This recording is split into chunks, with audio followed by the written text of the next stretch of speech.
Okay, So there is a, you have to get at least this on the final. that's what I. But Yeah. that's really a tool that we can, that for us, under certain circumstances, under a certain situation where we have to kind of invoke that. It usually doesn't come up. It's usually not an issue. So if you're doing fine but have a bad day on that final, but then that final, like, you know is under that threshold, but everything else was fine, we can, that it doesn't mess you up. So Okay. that is really for, the person who's not passing any tests, not passing anything, but does enough of the homeworks and stuff that they can technically get like a C or a D Oh, and pass. But if they do, they're going to be in trouble in the next course. So it's not there for people who had a bad day on the final. okay. So don't let that stress you too much. Will our lab grades eventually be put into our thing, or are those just kind of, we just do those for fun? They Just will. curious. Okay. I did the first one. I don't think I've done the second one, have I? I don't even check my grades. I just want to surprise. I just want to be surprised at the end. That's a good theory. Yeah. Mhm. And I'm either going to Matt, pass it or I'm going to fail it. I just want to be super surprised about what my grade is. Like, oh my God, I got a better grade than what I thought. I don't know. I just wanted. Yeah, your first couple labs are in the lab 4 is not yet. I'll have to fix that. and Matt, so I'm looking at the test number 2. So I think so right now it shows lower than it is because you need to look at the work section. Yes. Okay, even though it's like showing an answer in the key, but it's not showing if it's right or wrong Because it has that all the okay. work stuff for it. Yeah. Yeah, I got like a 12.9 on my test. I was like, cool. This test especially looks like it's really like. Yeah. So Looks like you epically failed it. yeah, ignore that until hopefully later today I'll get those graded. But you can give 12 points. That's what it said. That's what I saw. 12.9.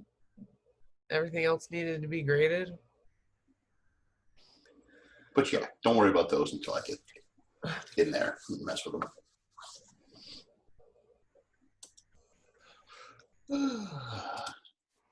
Anything else you guys want to ask before we talk about chapter 11? Or 8, sorry. Oh.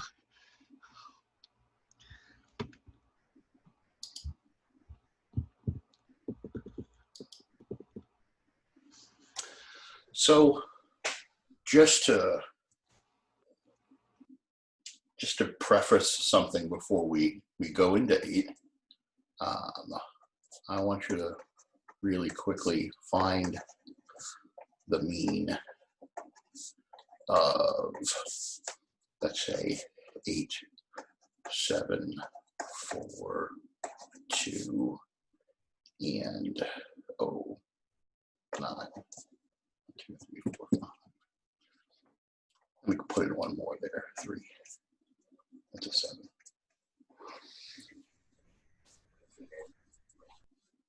So yeah, find that mean real quick. I want to make sure we collectively agree on something before we jump into chapter 8.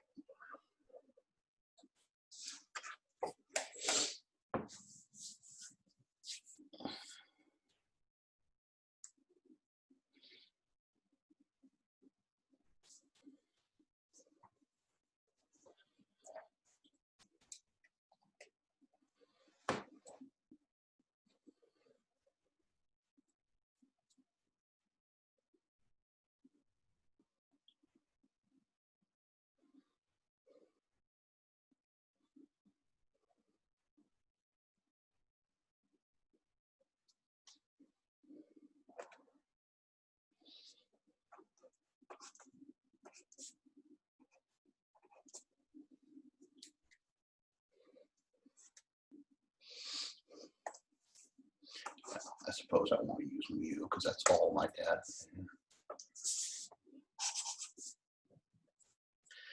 What's that add up to? 33, 32? Yeah. 33. 33 divided by 6. Yeah. What is 33 divided by 6? 5.5. 5.5?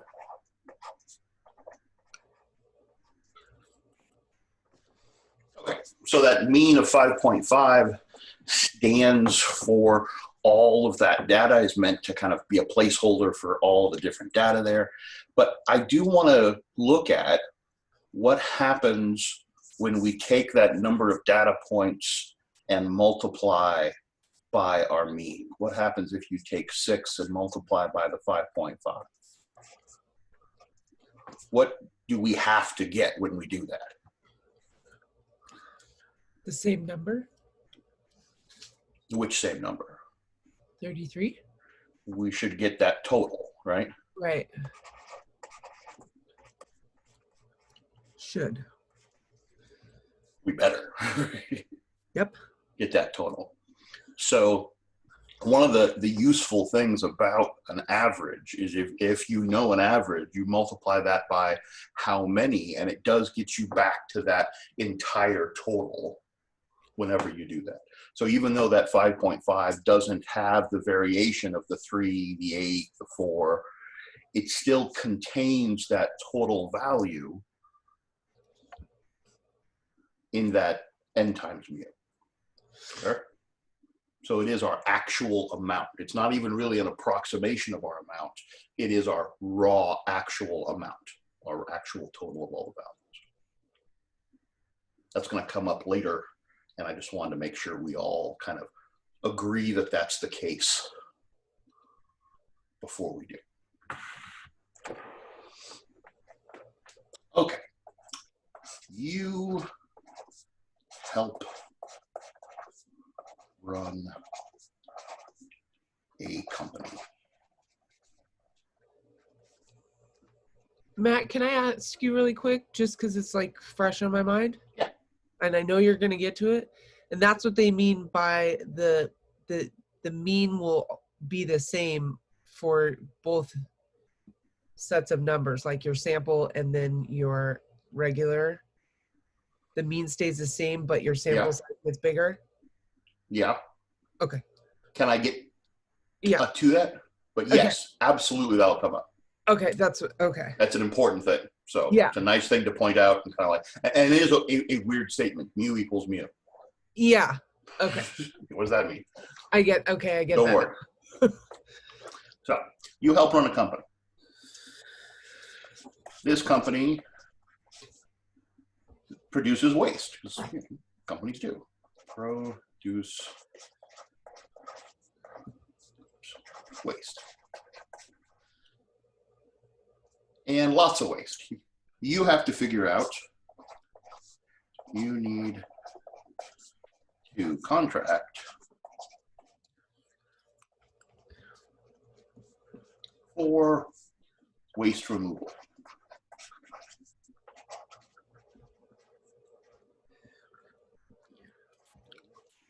I'm going to say that's removal.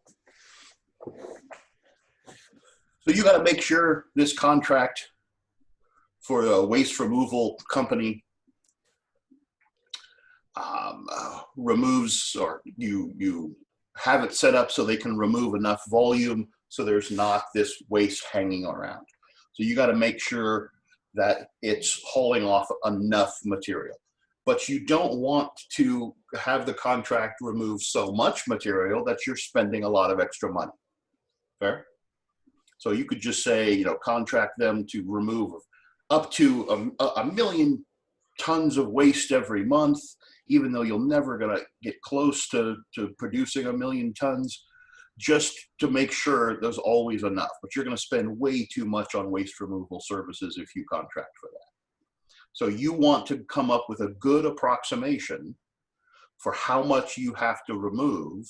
So there's a very small chance that you will ever produce more waste than they're going to remove. Does that seem reasonable? So what do you need? You need some data. So I'm going to start all these with you apparently. You find they produce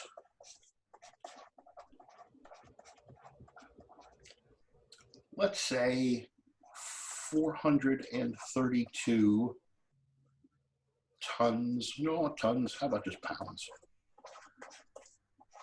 of waste a day.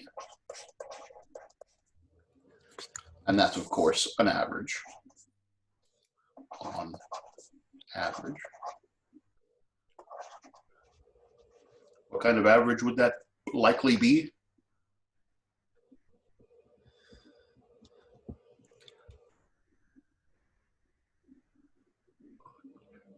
Do you think that's a mean, a median, or a mode?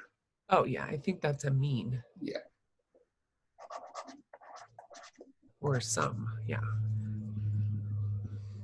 So they produce 432 pounds of waste a day on average with a standard deviation of, let's say 85 pounds. So in the scale of 432 pounds, a standard deviation of 85 pounds is a fairly big standard deviation. So there's a fair amount of variance in how much they produce. So you might have a day or a week or a month that has a lot more waste than others, which is, you know, why you're here to try to figure out, using our tools, how much waste you should plan for. So, just to keep starting all these sentences with you, because it's amusing me at this point, you need to determine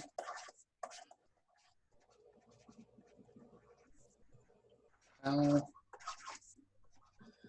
much to contract for removal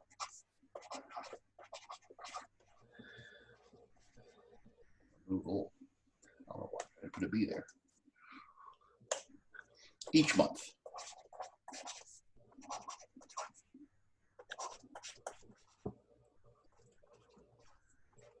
So that there is a low chance of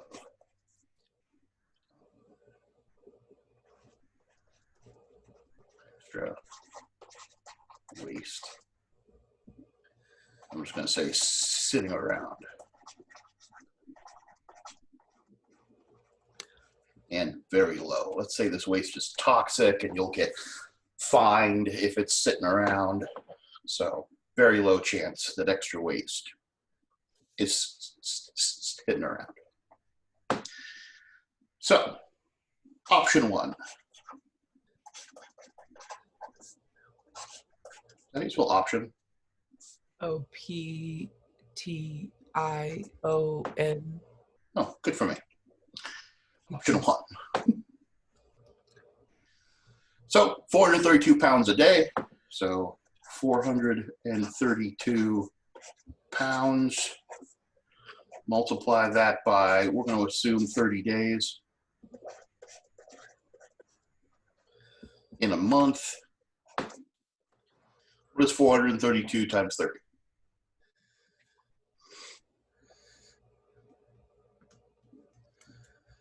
12,960. That seems reasonable. Pounds.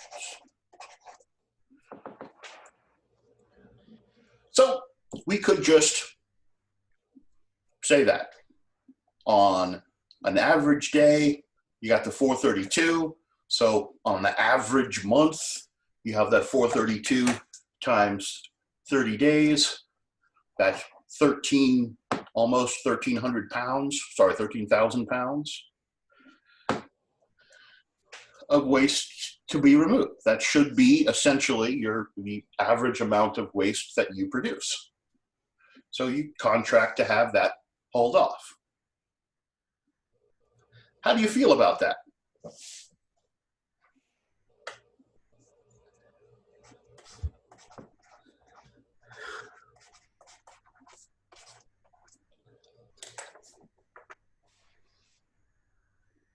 Does that seem like a good number, a bad number? What's good about it? What's bad about it?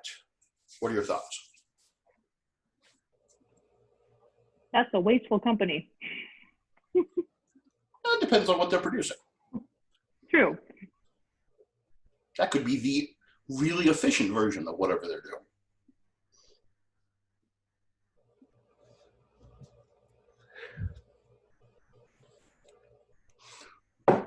So what do you think is going to happen if we contract to remove the 13,000 pounds of waste each month in terms of our goal of contracting for as little as possible while still having a low chance of having extra wastes hitting around, of this 13,000 not being enough? We need to do a sample size separately for each 30 days, like find out actually what happened each day of 30 days and then find the average of that. Does that make sense? Not just assuming that every day would be 432. Well, yeah, but just like over here, Yeah. taking that average and multiplying by how many gave us what the total was, right? Fair? So if we went through and found all those days and added them all up, they should add up to that product. They should add up to 12,960. Right? Or if we add more days, like over a year span instead. Take a larger average? Yeah, like a larger sample. This 432 is a population average. So that 432 is presumed to be an average taken over, maybe even the last 10 years of the company. Fair? So that average and standard deviation is rock solid. So can you take a sample from that? Yes, if we take a sample from that of size 30 and figure out how much the total would have been, it'll be the 12,960. You need to take into account your standard deviation, because if you have days where you're 85 pounds higher, like for over half the month, say, or a good portion of the month, then you're going to surpass that 12,960 if you have more higher days than lower days, right?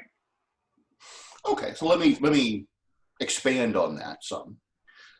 We know that we're going to have this variation of 85 pounds, right? Just like these had some variation. Some were high and some were low, right? So those high and lows should average each other out. But it certainly is possible that we have a month where there are more high days than low days, right? So the only thing that we really know about this average, this is truly the average amount of waste that we will produce in a month.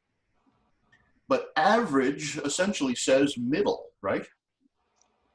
So it's going to be more than what we produce half the time and less than what we produce about the other half of the time, right?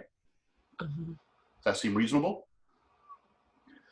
So if this is the average, yes, if that 85 standard deviation is perfectly expressing itself, sometimes high, sometimes low, then we'll land right near this 13,000. But you're absolutely right. If we happen to have a month where there's a little bit more, then the chances of us having this be, too small is really going to be around 50%. Now, we don't know if our distribution here is normal or not, but let's assume for just a moment it was normal. then the 12,960 would be that mean, right? So if we asked a chapter 7 question, what's the probability of it being more than that 12,960? Well, we wouldn't even have to use the tables of the calculator. It would be a 50% chance, right? So we wanted a low chance of there being an extra weight, and this 12,960 gives us a 50% chance of having extra garbage. So I don't like that number.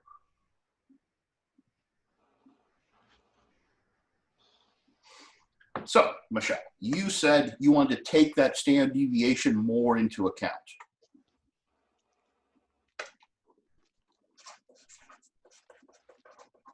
Option 2. How do you want to do that?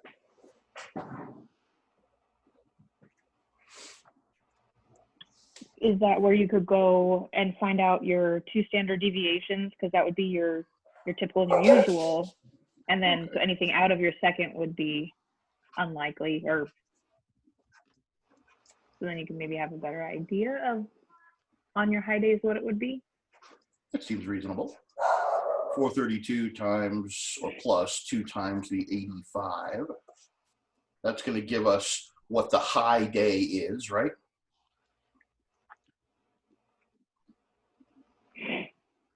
Okay, what is 432 plus 2 standard deviations?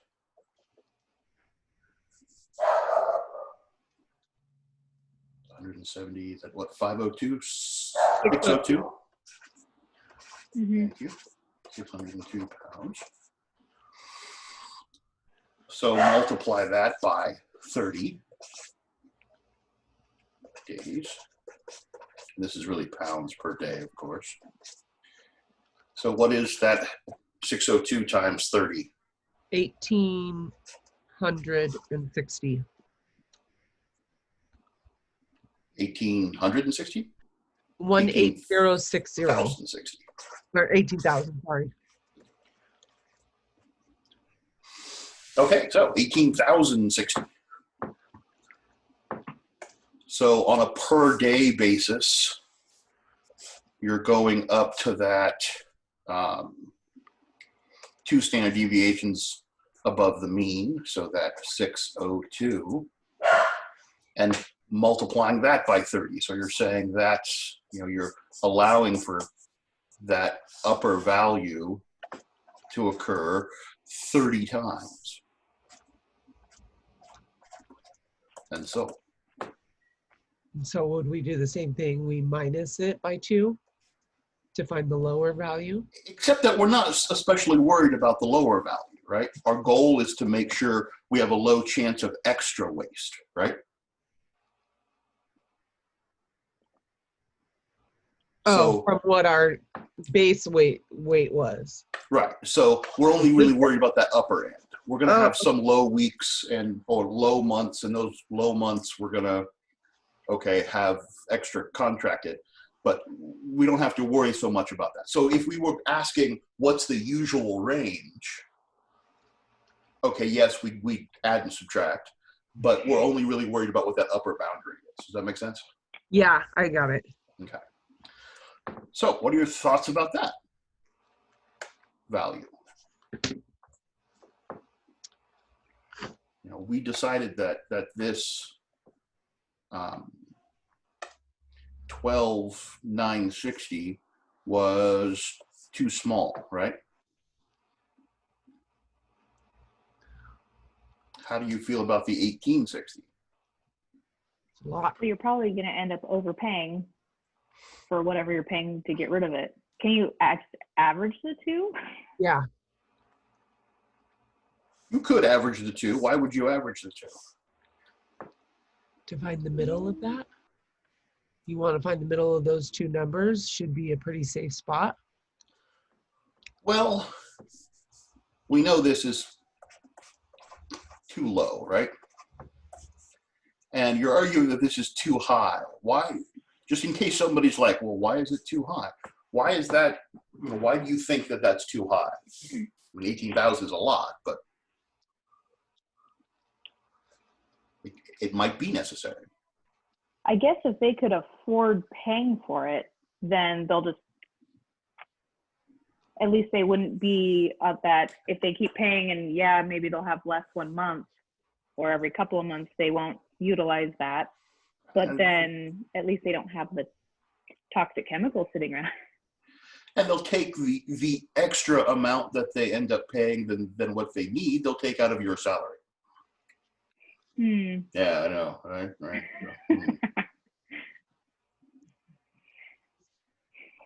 Or if it's way too high and it's way over too often, you'll get fired, right? So there are consequences for it being too high, other than just the loss of money. Now, why is that? Why do we know that that's too high? Well, that assumes we are 2 standard deviations of the above the mean every day, right? What is the likelihood that we will be 2 standard deviations above the mean every single day for 30 days? 50%. How about we just say low? Low. We could figure out what are the odds of being 2 standard deviations above the mean. We could calculate that percentage and then multiply that percentage by 30, and it would get smaller and smaller and smaller and smaller and smaller and smaller and smaller. The odds of that happening are extremely low. Not just low, but super low. Fair? So you're right that we want something in between those, but averaging them seems kind of arbitrary. Does that seem reasonable? Kind of like, well, yeah. I average them and hope for the best. So we want an option 3. We need something else. We need a tool that takes into account that we're not really looking at a one-day value. All of these, or both of these arguments, option 1 and 2, deal with messing with the per day and then just kind of roughly multiply by 30. Fair? That 30 isn't being taken into account in a very nuanced way. Fair? So I want to look at, and come back to this, but look at a tool that we can use here, that we're going to use here. So, and this gets a little bit back to Camille, what you were saying about that, taking samples of those 30 days, sort of. So let's say instead of collecting data on each day, let's say we took some data, we sampled 30-day averages.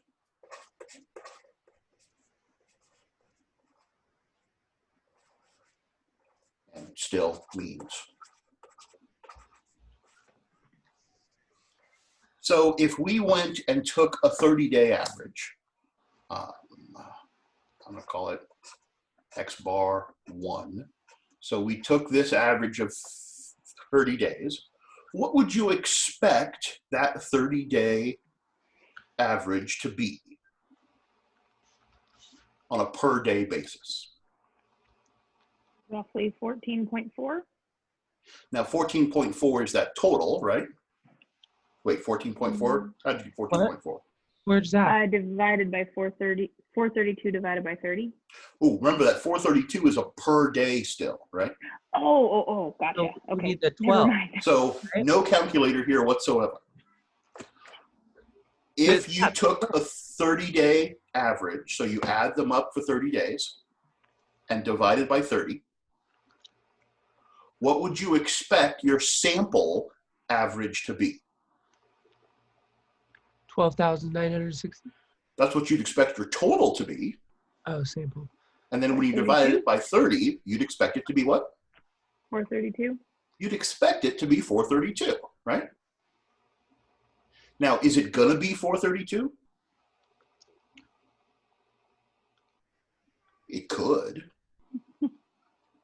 But let's say the first time you do it, that month happened to be a little bit more. Let's say it was 437, that particular 30 days. Is that reasonable?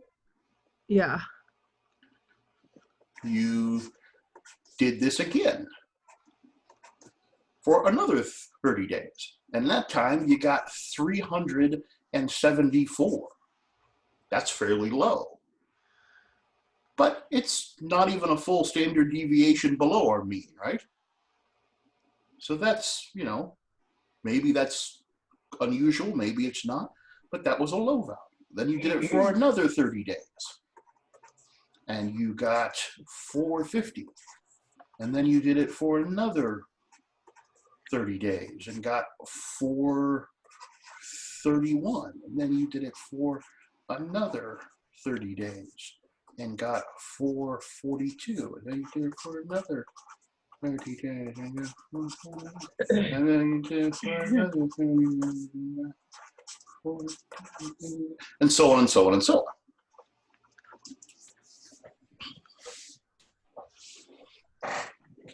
Let's say we did that.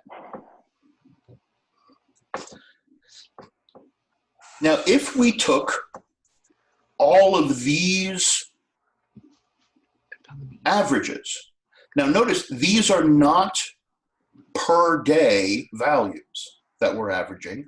These are 30-day averages, right? If we took those 30-day averages,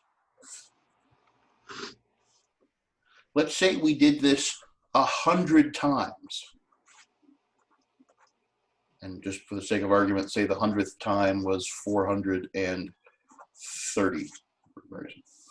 If we did this 100 times and added them all up and divided by 100, what would you expect the average of those averages to be?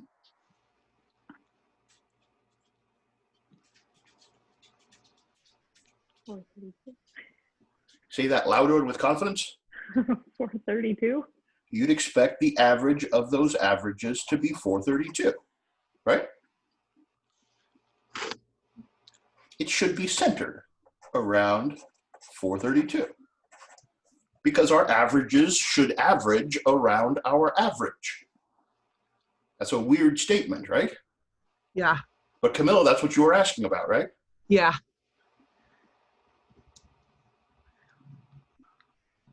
If we average together all of our sample averages, it should return our average. Now, some of these averages are going to be a little bit less. Some of these averages are going to be a little bit more. That looks familiar, right? Mm-hmm.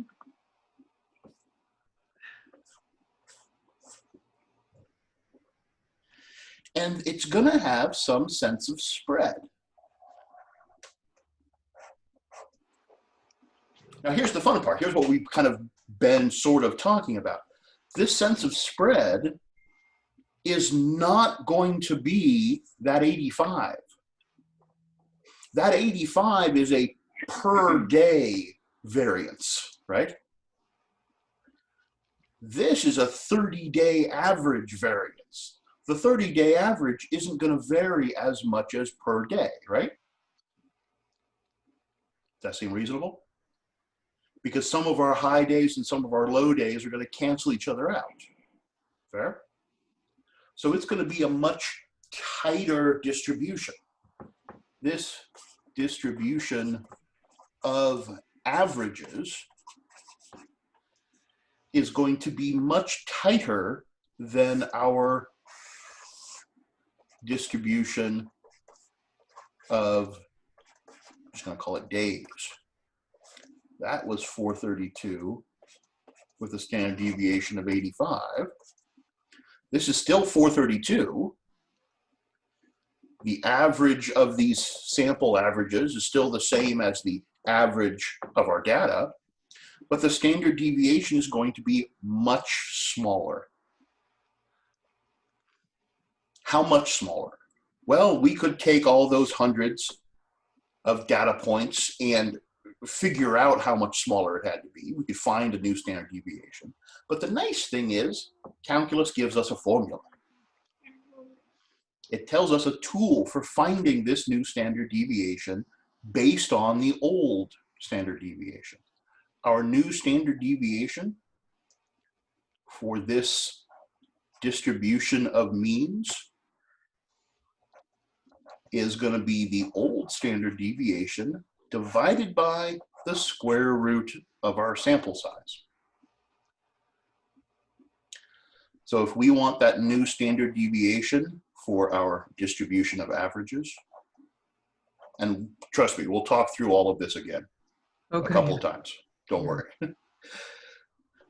So that new standard deviation is going to be our old standard deviation, the 85, divided by the square root of our sample size. What's our sample size?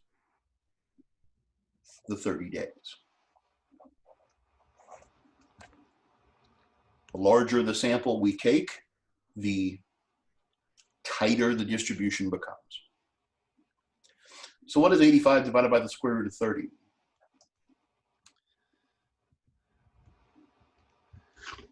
15.518.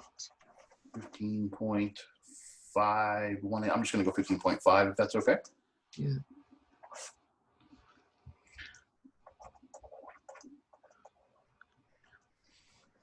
So 15.5.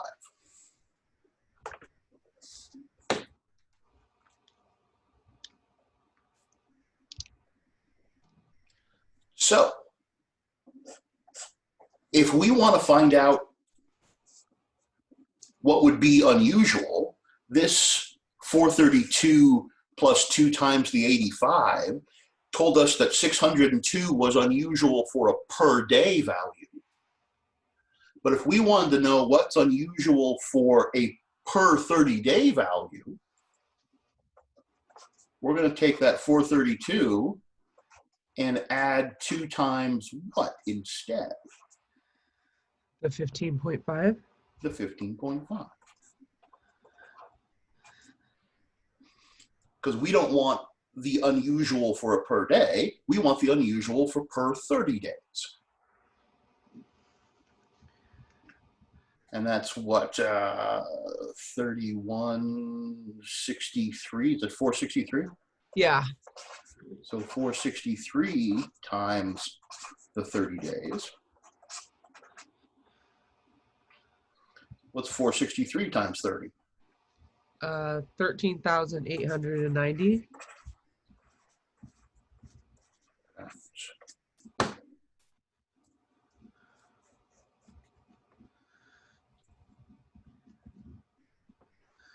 Notice it's more than the 12,960,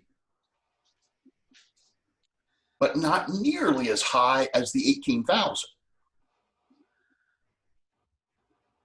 It takes into account that, yes, we might have some really high days with, 2 or 3 times that 85, but we're also going to have low days. There's no way we're going to be 2 standard deviations above the mean every day for 30 days.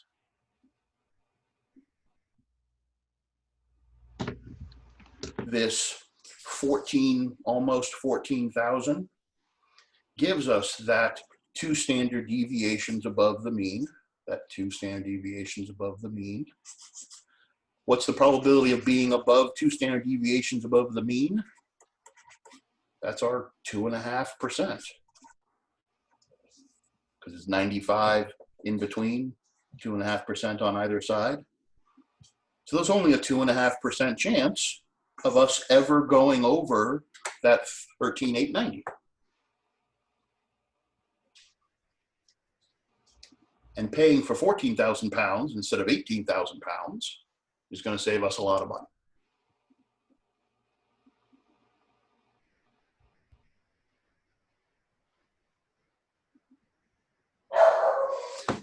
Now, as I said, I want to talk through this again a couple times with a little bit more of our vocabulary. This is mostly just a nice example problem of what are some of the reasons why we care about our sampling distributions. It's our subject for today.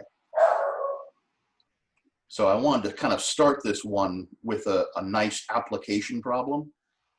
Look at what this tool does, and then we'll talk more about the tool. But before we do that, anything about this example that you want to talk about or ask about real quick before we go through some of the details with it a little bit more technically? Happy with this idea? Kind of. Kind of is kind of where I want you, so kind of is good. I just feel like somewhere either I lost some numbers when we went to the sampling of the 30-day average, or well, notice we didn't use any of these numbers. Huh? Yeah. Notice we didn't use any of them. Yeah, we didn't do any of that. We just took that and square rooted it, which gave us a mean for some sample that we have decided to use. Mm-hmm. But so that sample, those numbers could change no matter what, but the formula that we used will always remain the same. And right, no matter what these numbers are, their average will be 432 because that's the average of the actual event. And the standard deviation will be the old standard deviation divided by the square root of the sample size, because the original spread of day averages dictate what the spread of 30-day averages will be. So this standard deviation, the 15.5, is dictated by the 85 and the 30. right. Whatever numbers you happen to get, its spread is dictated already. So we don't actually need any of that data to be able to find these values. Okay, that's crazy. Crazy, but super helpful. Yeah. Because we don't actually have to go get that data.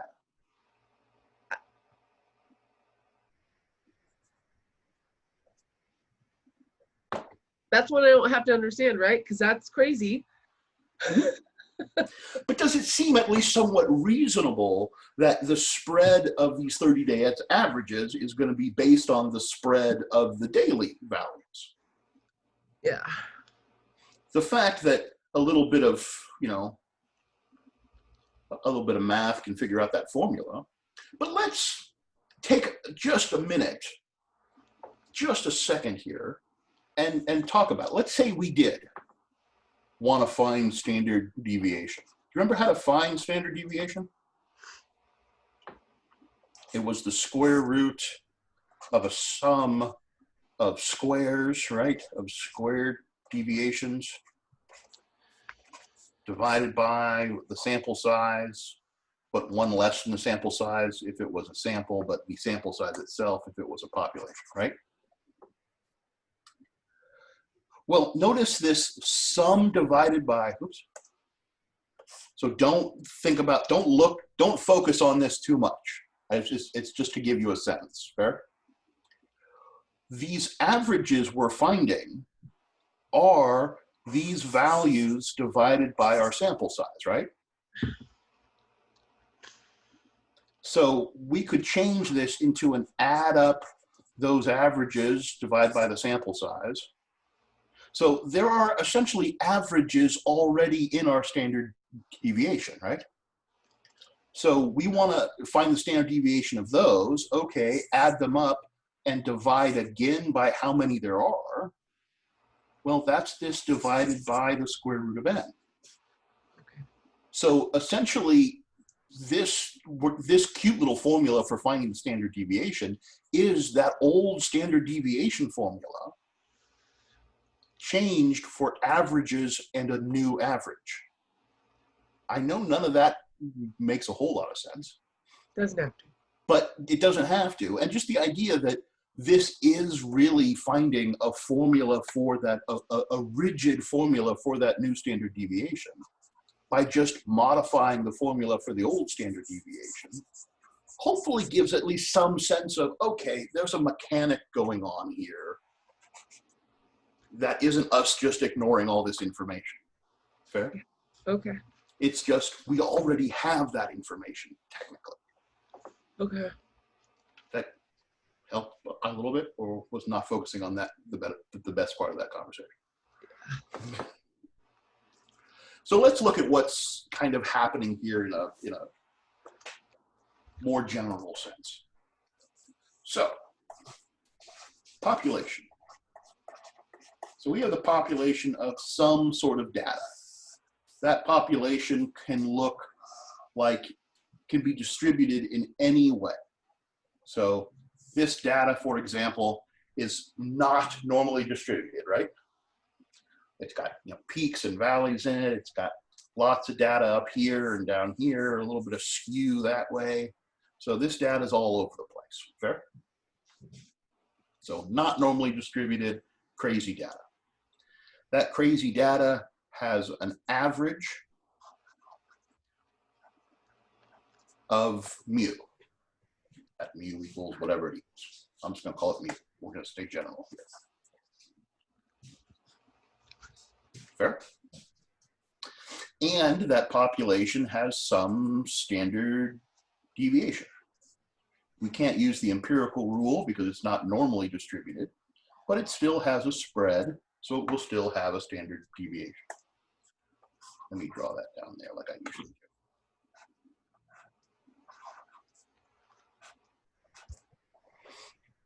do. Okay, so that's your population of data. That is, all people in the United States. That's all circuits coming off your production run. This is all of whatever your population is for the data you are gathering.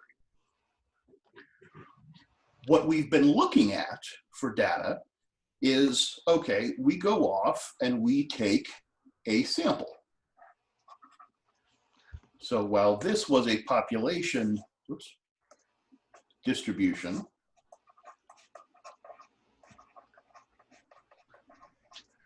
we've been looking at taking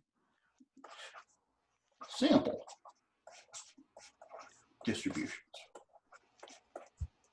So if we go take a sample of this data, say of size n equals, I'm going to stick with 30 for right now. Here's a tough theoretical question. What should that sample distribution look like? For example, our population distribution was all spiky and weird looking. If our population is spiky and weird looking, what should our sample look like?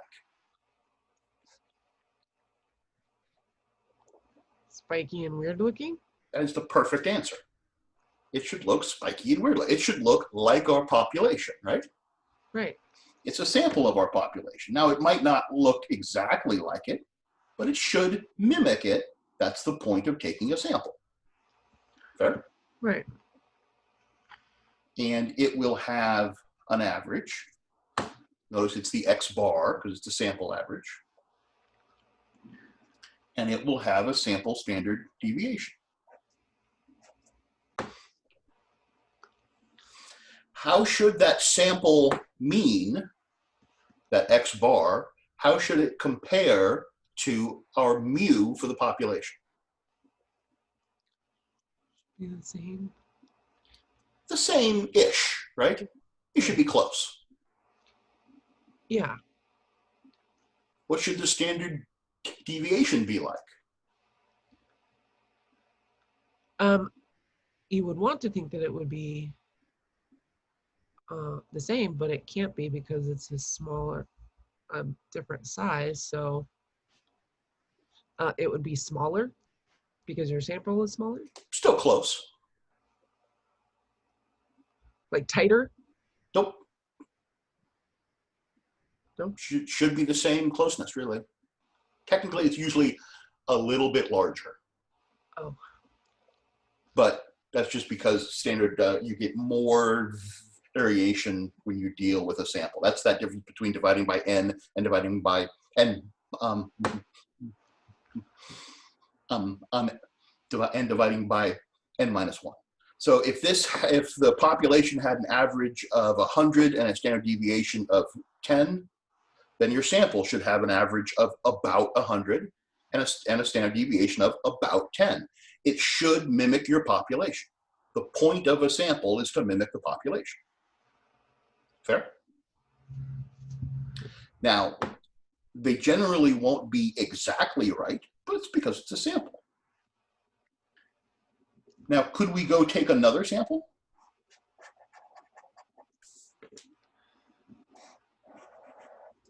Presumably, we could go take another sample. It would have its own sample average, sample mean, and sample standard deviation. Do those sample means necessarily match?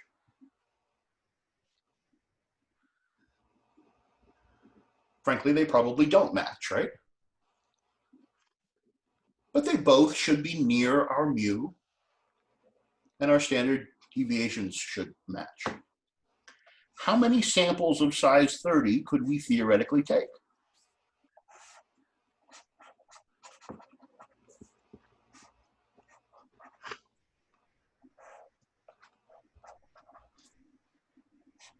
Can we just short answer that to a bunch?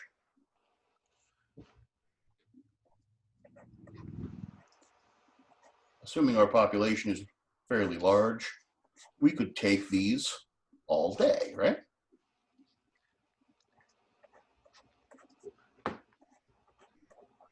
Each one of them probably has a different X bar and a different S. Some of them will be closer to the population values. Some of them will be further away. But they are all trying to mimic our population. That seems reasonable so far. So far we've been talking about two distributions. The population distribution, which is everything, and taking samples of a particular size to get sample values. What we're adding to this today is what's called a sampling distribution.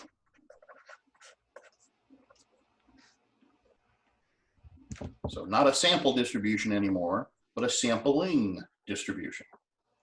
What the sampling distribution does is it takes these averages and plots each one of those averages. And that's what we were talking about doing up here. This is technically a sampling distribution that we were playing with over here. So if we take all these X bars and plot them, we don't know, where each one's going to land. We'd have to, find each of those X bars, all, thousands and hundreds of thousands of them, and plot them. But if we did, what should the average of the distribution of these averages be? The same as the population? Yeah. The average, the mu of X bar, so the average of the sample averages, should be equal to that population average.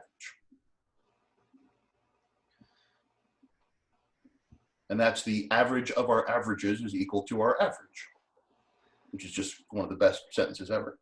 Yeah. What should its distribution look like?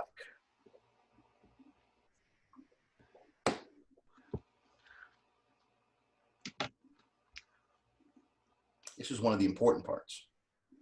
What? Isabella, punish her. It shouldn't look like our population. What should it look like if this sample size is large enough? If that n is large enough, the sampling distribution will appear normal.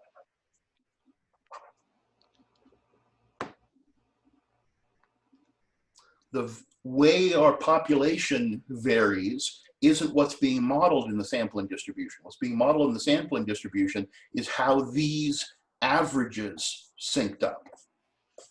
These averages should be really close to that average, with less of them below and less of them above.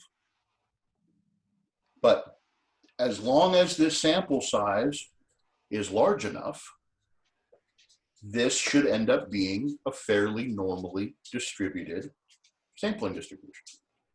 How large is large enough? Our threshold is 30. I don't get that. You don't get why the sample? threshold is 30? A sample size of 30. So each of these sampling distributions individually, each of those sampling distributions had a sample size of 30. So not 30 sampling distributions. Well, okay. Sampling distributions with a sample size of 30. Fair?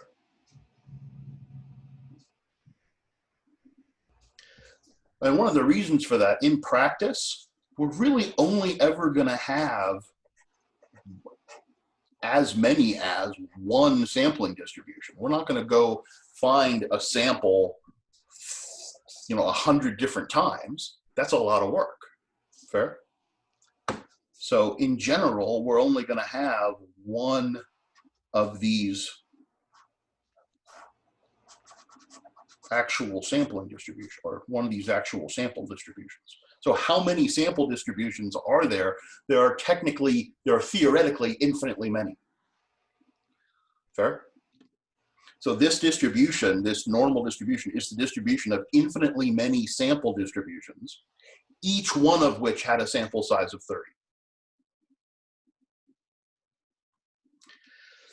If that sample size is less than 30, this comes up a lot, so this is a good thing to note. If this sample size is less than 30, we still know that our sampling distribution can be normal if the original population was normal. So let me draw that. If the population distribution is normal, then the sample distributions should each be normal. Thus, the sampling distribution will be normal and tighter. If the population is not normal,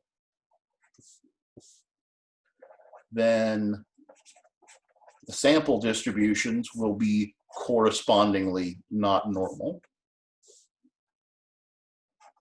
But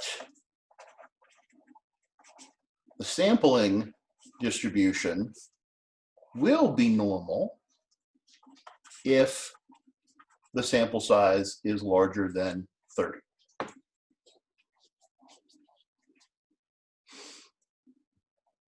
Essentially, the sampling distribution tries to be normal.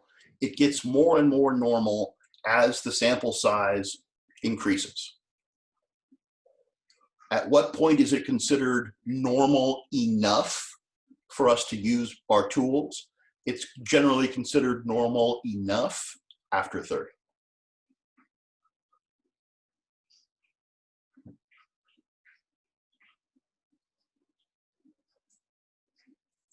Fair? That's a common and fun questions for homeworks and quizzes and tests. Given some population of which you know nothing about, and a sample size of I'm 100, there's a mean of this and a standard deviation of that. What is the shape of the sampling distribution? Well, sample size of 100, the sampling distribution is normal, always.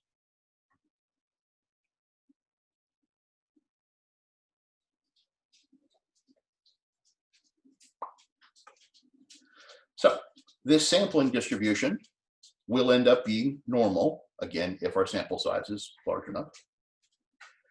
It will have an average equal to our population average, and it will have a standard deviation based on our population standard deviation, but not equal to it. We will have a sampling standard deviation that is equal to our population's standard deviation divided by the square root of that sample size, in this case, 30.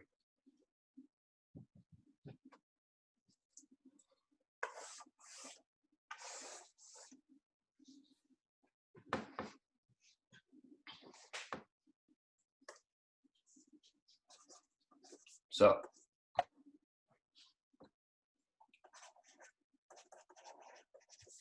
given a population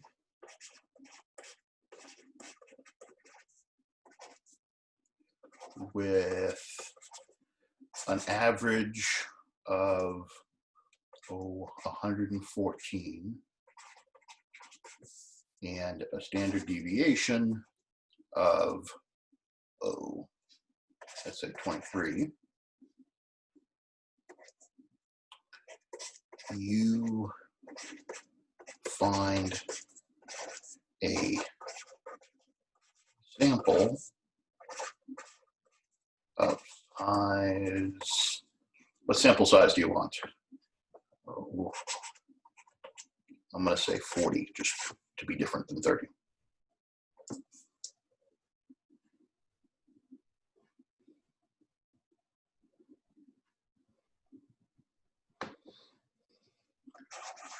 Would it be unusual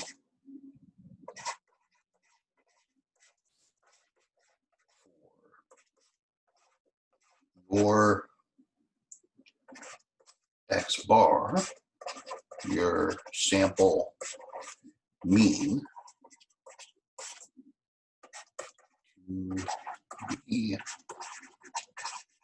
larger than 120?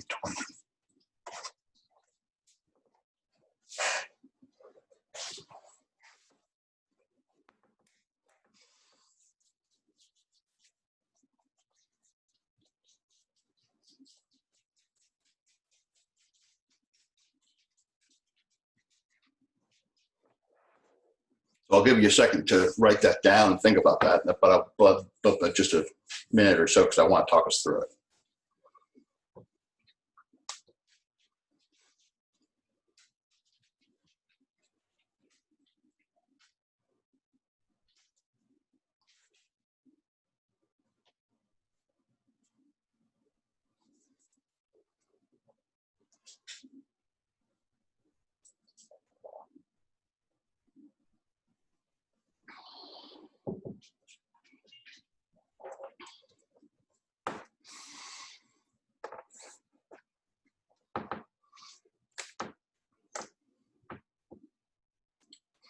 Okay, so we got some population. We have no information about how the population is distributed. It could be uniform, it could be bell-shaped, it could be highly skewed, it could be just noise. We don't know anything about what the population distribution looks like, but we do know our mu is 114, and we know our sigma is 23. So we know that much about our population. We're finding a sample size 40 in this particular question. So we're going to find a sampling distribution, or sorry, a sample distribution. So we're going to find one of those. And that sampling distribution, sorry, that sample distribution should land somewhere in our sampling distribution. Now, what would we expect our sample mean to be?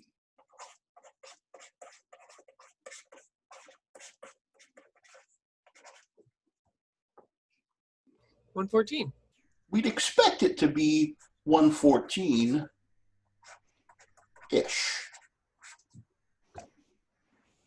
Fair?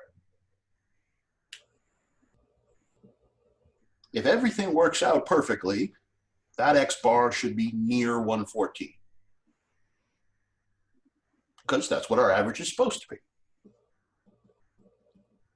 Now, is it necessarily going to be 114? Well, no. It's probably not going to be 114, but it should be near 114. How near? How big is this ish? How ish? E. I'm going to go with ishy as a word. Well, first off, when we see unusual, what do we associate with unusual? 3 standard deviation, or 2, above 2 standard deviations. Outside of 2 standard deviations. Yeah, outside. And we said larger here, so we all only worried about that upper end. I'll give you that. So plus 2 standard deviations. But when we say 2 standard deviations, are we talking about 2 of the standard deviations of the population or 2 standard deviations of the samples?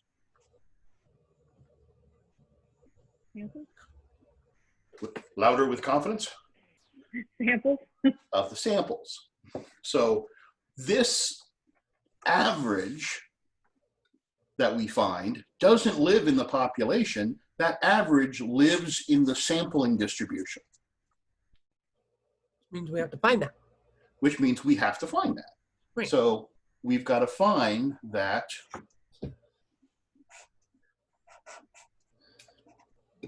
well, I'm just going to put an N here.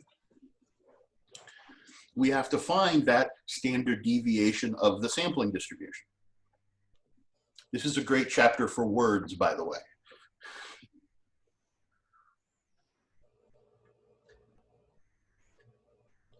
So we've got to find that ishiness is the standard deviation of our distribution of averages, our standard deviation of our sampling distribution. And that's going to be that 23 divided by the square root of our sample size, 40. 3.63. 3.63, go 6. So 114 plus, what, 7.26, which is 121.26. So would it be unusual for the sample mean to be larger than 120?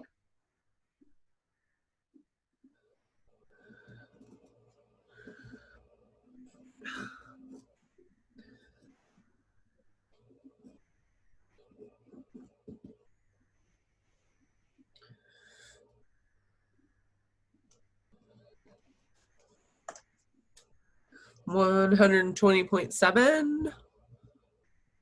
What did you do? Add the 114 to the 7.26.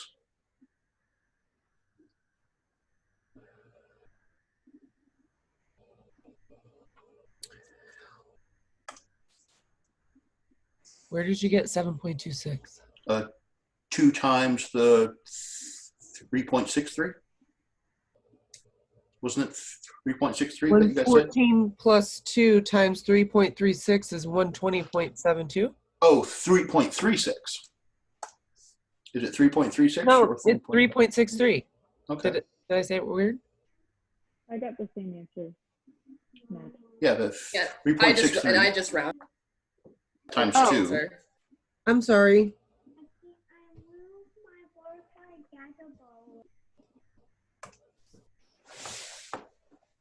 Wait. Okay. That work? Yeah, my bad.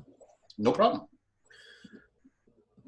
So 1 standard deviation above our sampling mean would be, the 3.63 above the 114.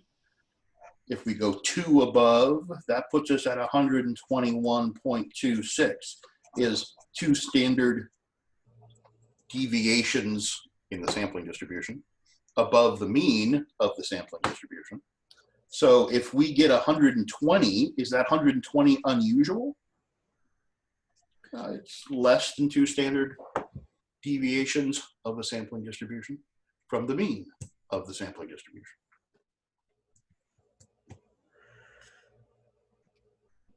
So it's our same logic about, unusual, and all our empirical rule stuff and all the chapter 7 stuff will work in this sampling distribution. The difference is it's tighter.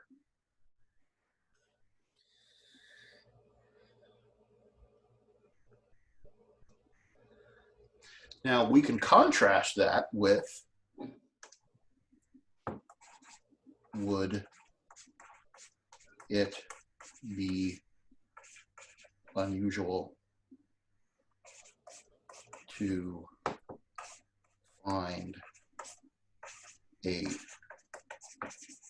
single data value over 120?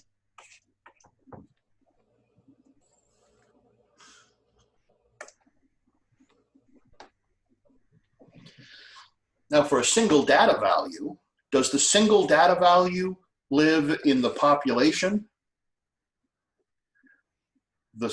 or in the sampling distribution? Population. Lives in that population, right? What's the standard deviation of our population? 23. So we'd be using that whole 23. So it would be 114 plus, what, 46? So the upper bound would be 160? I mean, the answer is no in both cases, but the thresholds are very different.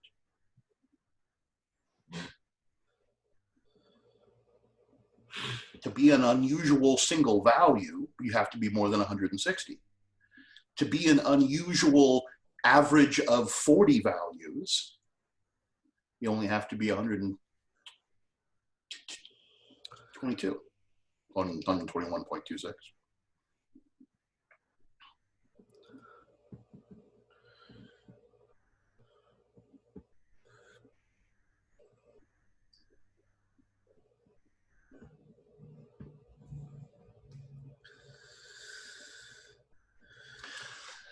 So there's probably one thing, there's definitely one thing that I don't like to keep saying, and there's probably one thing that you don't like when I say, and that is standard deviation of the sampling distribution. Notice how I keep having to say standard deviation of the sampling distribution, because we have 2 standard deviations here. We have the standard deviation, actually we have 3. We have the standard deviation of the population. We have the standard deviation of the samples. Those are differentiated between one being sigma and the other one being S. But this standard deviation of the sampling distribution, symbolically that sigma sub X bar is nice, but saying standard deviation of the sampling distribution is such a mouthful that eventually this standard deviation of the sampling distribution was given a particular name just to make it easier to differentiate. And that name is standard error. Yeah. Standard error is a standard deviation. It follows all the conventions for a standard deviation. 2 is unusual, 3 is almost all that stuff. When we call it a standard error, it just specifies that it is the standard deviation of a sampling distribution. Fair? Just to make it easier. I've been fighting for the last hour to not say standard error. But now I get to say standard error instead. Yay. So standard error just means it's the standard deviation of a sampling distribution.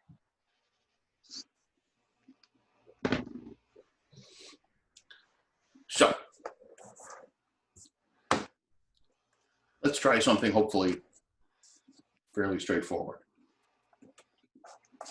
So we got a population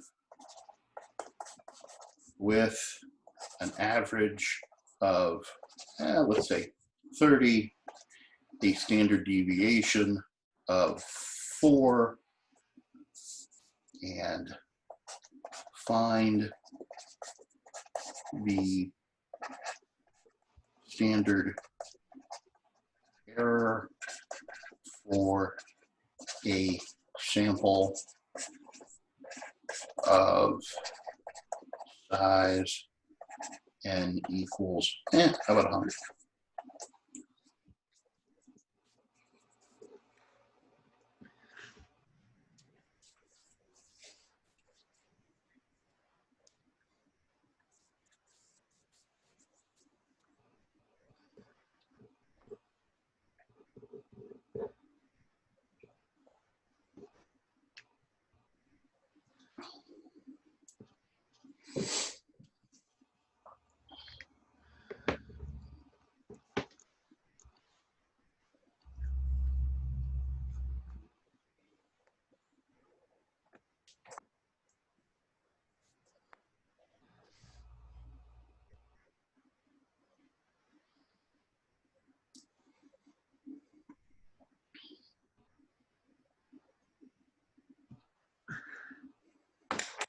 And I'll give you a couple minutes to determine that. If you want to, give a suggestion up in the chat so you guys can argue with each other,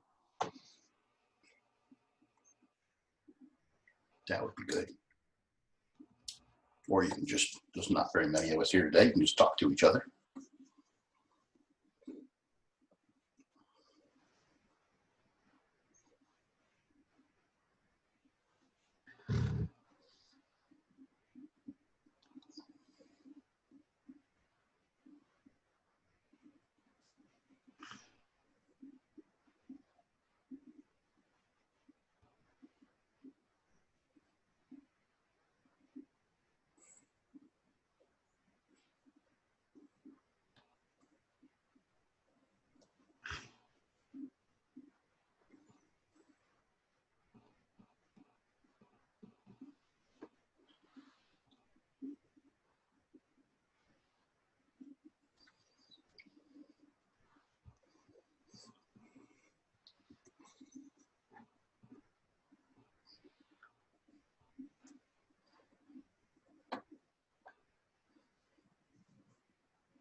I'm going to cut you off because I got to get you out of here in like a minute,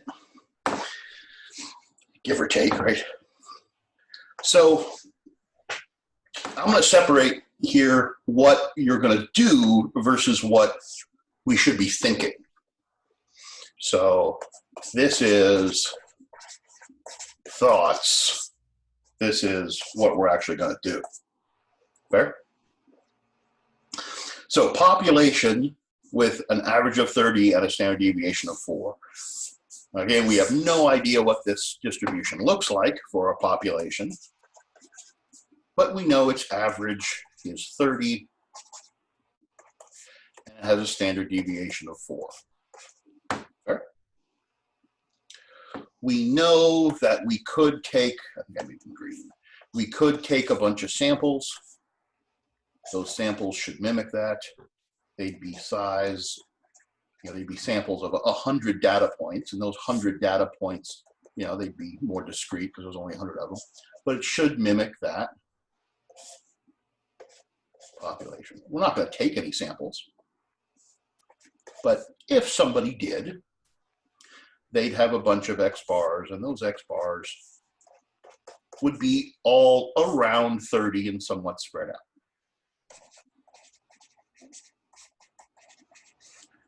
If we gathered those up, they would be normally distributed. How do we know they're normally distributed?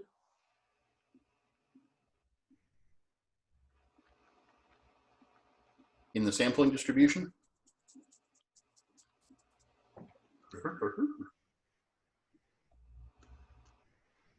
How do we know the sampling distribution is normally distributed?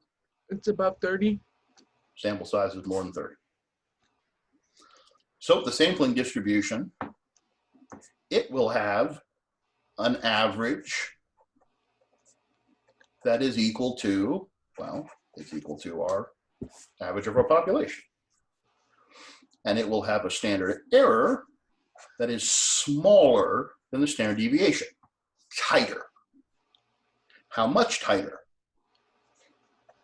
Well, tighter by the square root of our sample size. So this is what we should kind of be picturing in terms of what this question is telling us and what it's asking us for. What do we have to do though? Well, we know our standard error for averages. It's going to be different for proportions, but our standard error for averages is our standard deviation divided by the square root of our sample size. So it's 4 divided by the square root of 100. Which is 40.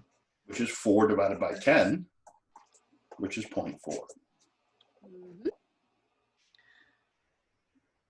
And then we take our mean plus 2 times our standard deviation. That's you trying to find the range for what's usual or unusual. We weren't asked that.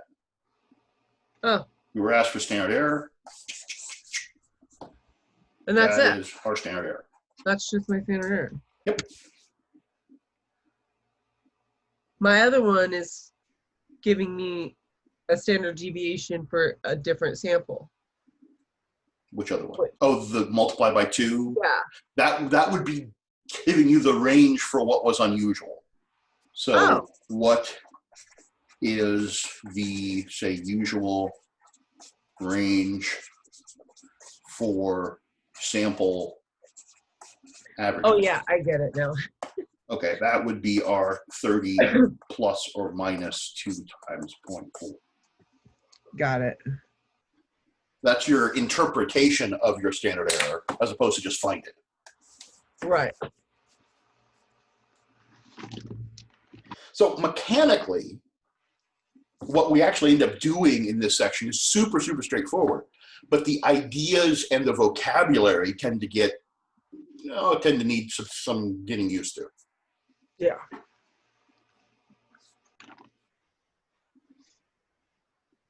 The big thing, as you started with, the average of our sampling distribution is the average of our population.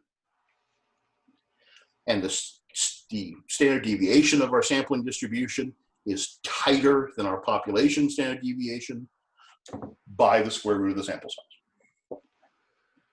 Those two things are the keys to the section, other than understanding all the vocabulary. Okay, we'll talk more about this stuff tomorrow, but go play with it. And hopefully I'll have enough time to work on all your tests today. Anything you guys need before I let you go? I got a no, an empty chair, and 2 black rectangles. I hope the black rectangles are happy. You black rectangles happy?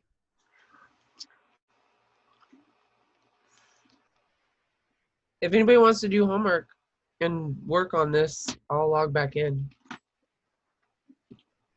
Hopefully somebody takes you up on that, because it's a good thing to do.